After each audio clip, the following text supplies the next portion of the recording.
The SPLC succeeded in financially breaking the modern Ku Klux Klan, even forcing the KKK to turn over its national headquarters. Now, in the decades since, the Southern Poverty Law Center has tracked hate groups around the country, sharing many of its findings with the FBI, until Trump's FBI Director Kash Patel ended that partnership just last year. The acting attorney general, who is Donald Trump's former personal lawyer and desperately wants to be the long-term attorney general, the formal final one, he accused the SPLC of, quote, manufacturing racism to justify its existence. And the White House is echoing that. The White House press secretary is now referring to the 2017 White Supremacist Unite the Right rally in Charlottesville as the Charlottesville hoax. That's what she's calling it. And if that is not far enough out on a crazy offensive limb for you, President Trump is now claiming that this indictment somehow proves what else? That the 2020 election was stolen, which is, of course, a big freaking hint as to what this actually might be about. It's Ken Harbaugh with the MeidasTouch Network. The Trump regime's assault on the First Amendment continues. One of the most egregious examples already underway is the prosecution of the Southern Poverty Law Center. The SPLC was just hit with a 6-count federal indictment in Alabama, wire fraud charges essentially, for paying informants to infiltrate extremist organizations. The same tactics the FBI has used for decades, the same tactics the SPLC used in partnership with the FBI to gather evidence on violent white supremacists. Those tactics are now the basis for a federal prosecution. I went to high school in Montgomery, Alabama. I know what it meant for the SPLC to plant a flag in the Deep South and go after the Klan. These were not cautious lawyers in a glass building somewhere safe. They were gritty, they were brave, and they were effective. That effectiveness is exactly why they're being prosecuted now. My guest today, Kris Goldsmith, has spent years doing the kind of work the SPLC pioneered, infiltrating extremist organizations, building the evidentiary record, making neo-Nazis and domestic terrorists like the Klan pay a price for their hate. Kris is going to walk us through why this indictment of the SPLC isn't a one-off. It's a template. If an organization pays a staff member who attends an extremist meeting or buys one of them a cup of coffee to gather intelligence, Trump's DOJ, per this indictment, considers that a contribution to a terrorist entity. This is how the regime intends to shut down the watchdogs, not by winning the argument, but by making the work too dangerous to carry out. Here's my conversation with Kris Goldsmith. Kris, thanks for joining us. Tell us what we need to know about this latest attack on SPLC, the Southern Poverty Law Center, and a little, I guess, background context first. I spent my formative years in Montgomery, Alabama, graduated from high school there. And I mean, we're talking back in the 90s, the bravery of this organization setting up shop in the Deep South in Montgomery, Alabama, and going after the KKK. They were the grittiest of the gritty when it came to like a legal advocacy firm doing the kind of work that you've gone on to do, going after like terrorist organizations. And now these anti-terrorist laws are being used to go after them. Give us the primer, and then I've got some detailed questions about how Trump's DOJ is going about this. So the SPLC, it was just announced by Todd Blanche, the acting attorney general who replaced Pam Bondi, who was fired for her handling of the Epstein files. It was just announced that they were facing a 6-count indictment, federal indictment in Alabama for things like wire fraud as a result of their paying informants to infiltrate extremist organizations and to report back with critical information. Now, for context, the SPLC has worked hand in hand with the FBI for decades to get terrorists, white supremacist, violent white supremacist organizations who do things like burn down churches and murder people. Like these are not weekend racists. These are people who are violent white supremacist terrorists. This is Montgomery, Alabama. FBI I mean, this is like, the Birmingham church bombings, and this is where they grew up. Yeah. So the SPLC is now being investigated by the same FBI that it has been getting trained by for decades, up until after Charlie Kirk was taken out last year. the right-wing Twitter sphere, like Elon Musk and everybody, started freaking out because they realized that the SPLC had included Charlie Kirk and Turning Point USA in their 2024 report this year in hate.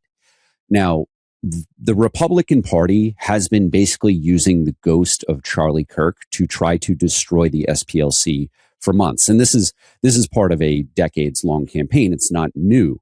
The Republicans have been going after the SPLC, saying that they are biased because they only go after white terrorist organizations and not Antifa, right? They're saying, oh, well, if SPLC was fair, they'd be going after these crazy leftist organizations.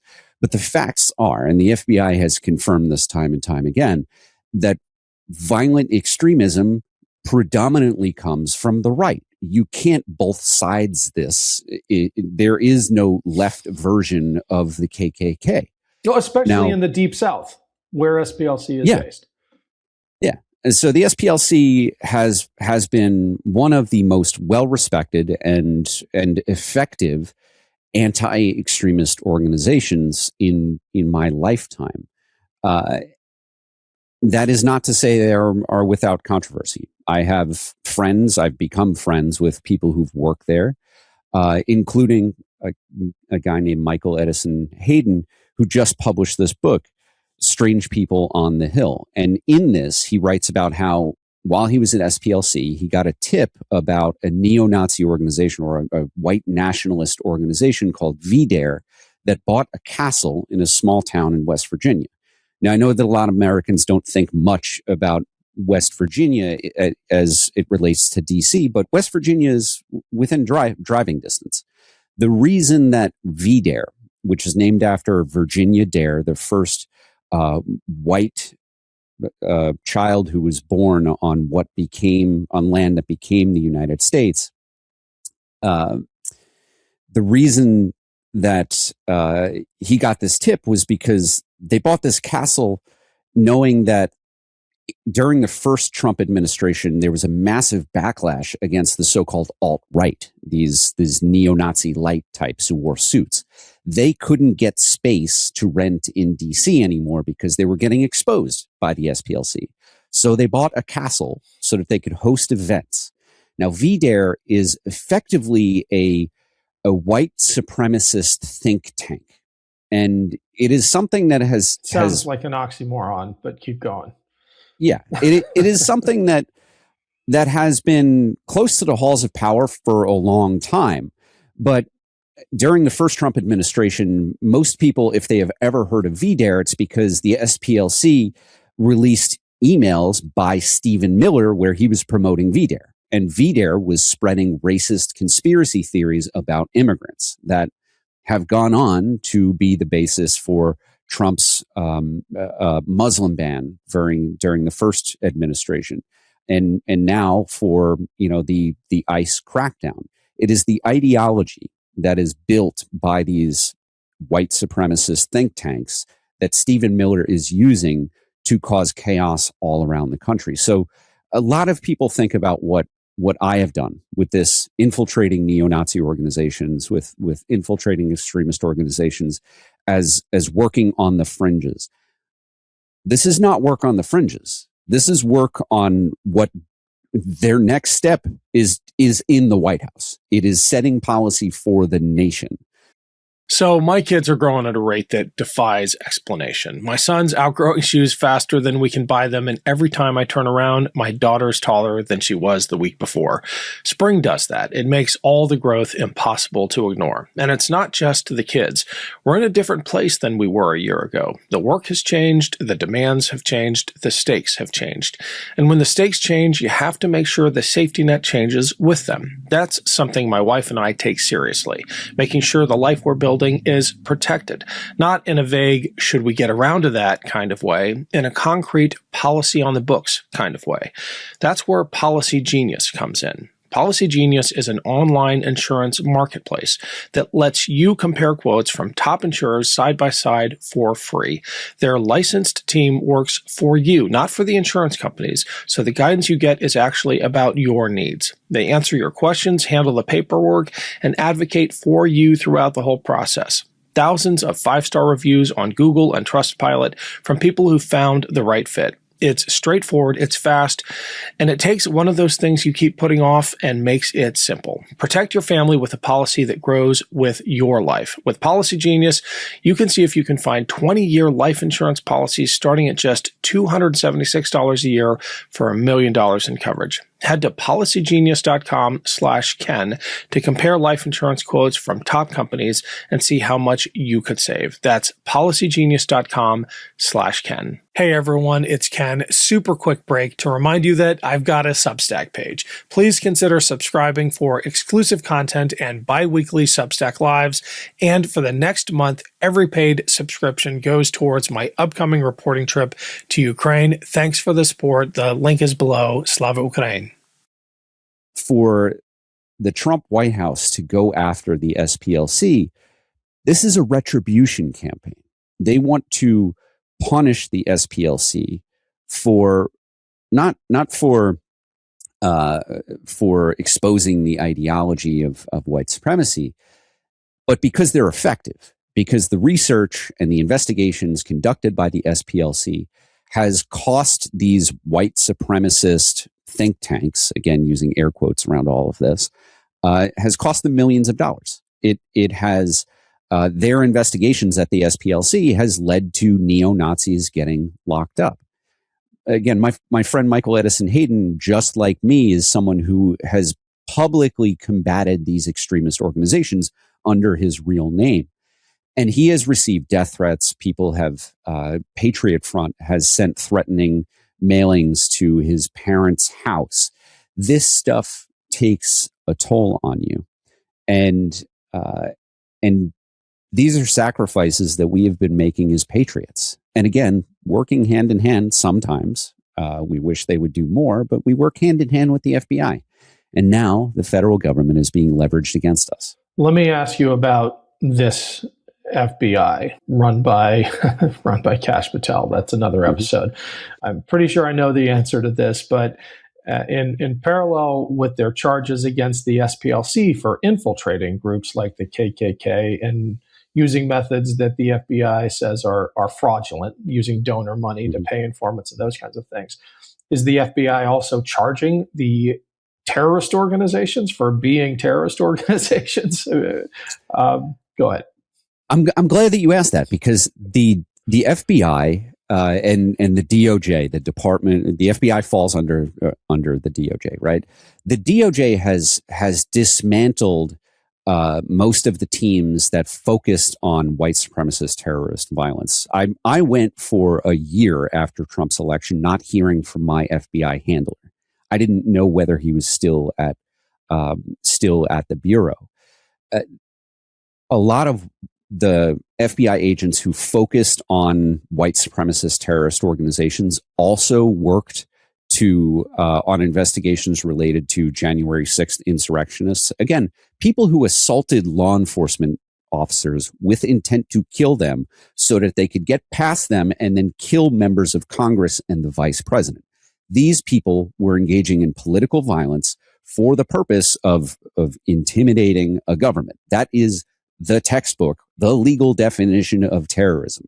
So the Trump administration has been purging everyone related to those January 6th investigations, and that has caught up most, if not all, of the agents who specialize in white supremacist organized violence. They are right now doing everything that they can to make our country less safe. At the same time that they're getting rid of the experts in white supremacist violence, they just got rid of all of the experts in Iran. Yeah. And then they start a war with Iran because those agents were involved in the investigation into Donald Trump keeping classified documents as a private citizen. He was no longer president, in a bathroom at Mar-a-Lago at a private club, right? Which included this Iran war plans. Iran war plans in a bathroom. Of course, the Iran experts are going to be looking at those from the FBI, but that's a cardinal sin. And so they are gone as we are engaging in a war with a with a nation of 93 million, mostly peaceful Muslims, but with 100,000 hardened IRGC terrorists. Great job, Kash. So just coincidentally, I happened to interview Michael Hayden just prior to this news breaking about the DOJ indicting SPLC. Michael worked for the SPLC for years. He was one of their top investigators and spokespeople. Now, he had an unfortunate falling out with the SPLC, and part of the reason was because even before Trump was reelected for the second time to serve in his second term, the SPLC started to do what a lot of the left, the progressive, this pro-democracy movement had been doing, which is neutering themselves in anticipation of Trump rising to power again. Now, the SPLC has not supported their investigators the way that they should. And I think it's important for people to listen to Mike in his own words, to buy Strange People on the Hill, the book that he just published, and to listen to the most recent episode of On Offense, my podcast, either on the Valor Media Network, on YouTube, if you want to see the whole show, or you can listen to it audio only anywhere that you get your podcasts. Because we get into the price of fighting extremism. The truth is that our country right now is losing its extremism experts, not just in government because the Trump administration has been purging them, but also in the private sector and in the nonprofit world. The shirt that I'm wearing, Task Force Butler Institute, is an organization that I started to train veterans to conduct open source intelligence research into these domestic extremist organizations so that we could gather evidence of criminality and to hand it over to law enforcement for prosecutions and to victims of hate crimes so that they could use them in a court of law. Our organization has gone completely unfunded. It's been around for 5 or so years now, and we never had what we needed to have a professional staff. It was all volunteer run. But there is only so much that we can do as human beings to keep up the fight without any support. And the sad thing is while we are so grateful for the thousands of donors who've given, 10, 20, 100, even $500 at a time, if we don't have staff that can live a middle-class life, risking our lives to continue this work is unsustainable as much as we want to do it. That was an excerpt of my conversation with Kris Goldsmith. For the full interview, check out my Substack. The link is in the notes below. Want to stay plugged in? Become a subscriber to our Substack at MeidasPlus.com. You'll get daily recaps from Ron Filipkowski, ad-free episodes of our podcast, and more exclusive content only available at MeidasPlus.com.